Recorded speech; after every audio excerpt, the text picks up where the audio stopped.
हैवानों के समाज में इंसानियत नहीं बची। मैं ऐसा क्यों कह रहा हूं? क्योंकि राजस्थान में मात्र 13 साल की बच्ची के साथ 5 दिन तक एक नहीं, दो नहीं, 3 नहीं, 5 नहीं, 10 नहीं, 20 नहीं, टोटल 30 लोगों ने मिलकर उस बच्ची के साथ दुष्कर्म किया। और वो बच्ची जब रोती थी, उसे जब दर्द होता था तो उसे शराब पिलाई जाती थी और उसे लगातार 5 दिनों तक अलग अलग होटलों में उसे रखा गया। नमस्कार, मैं संदीप कुमार। ये 18 जून की घटना है जहां एक रिक्शे वाले ने एक बच्ची को अपने रिक्शे पर बैठाया उसे घर छोड़ने के लिए, और उस रिक्शे वाले ने जिस प्रकार हम कूड़े कचरे को फेंकते हैं उस प्रकार उस बच्ची को उस होटल मालिक के पास बोली लगाता है और उस बच्ची को बेच देता है। और उस होटल मालिक ने इस बच्ची को एक दिन में 6 व्यक्ति को रेंट के हिसाब से टोटल 30 लोगों को दे देता है। सोचिए, उस बच्ची जिस समय हम लोग सो रहे थे, जिस समय हम लोग खेल रहे थे, हम लोग घूम रहे थे, वो बच्ची हमारे ही देश में एक कमरा में कैद होकर कितनी दर्द, कितनी तकलीफ वो सही होगी।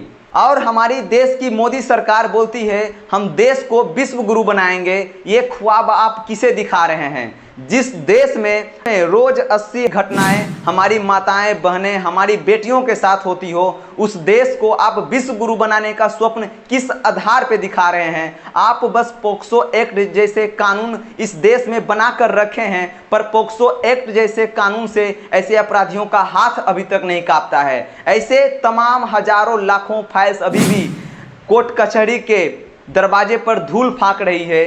ऐसी स्थिति में आप देश को विश्व गुरु बना रहे हैं और आप सोचते हैं कि हम विश्व गुरु बन के हमसे दूसरे विकसित देश हमसे कुछ सीखेंगे। आपसे वो क्या सीखेंगे?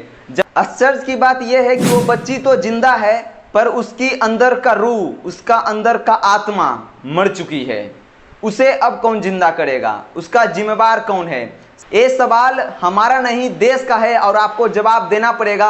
हमें लगा था कि 2012 के निर्भया कांड के बाद हमारे देश में पोक्सो एक्ट जैसे कानून को कुछ ताकत मिलेगी, इसे कुछ मजबूत किया जाएगा ताकि हमारे देश में माताएं, बहनें सुरक्षित महसूस करें।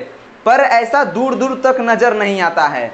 ऐसे दुष्कर्म करने वाले लोग 1 साल नहीं, 2 साल नहीं, 3-3, 4 साल तक अपनी सजा का इंतजार करते हैं। ये कैसा कानून है? हम बस अपनी देश की सरकार और चीफ जस्टिस ऑफ इंडिया से एक ही गुहार लगाते हैं कि पोक्सो एक्ट जैसे मुर्दे कानून को आप जिंदा करें, इसे सख्त से सख्त बनाएं ताकि ऐसे दुष्कर्म करने वालों का रूह कांप जाए। जय हिंद।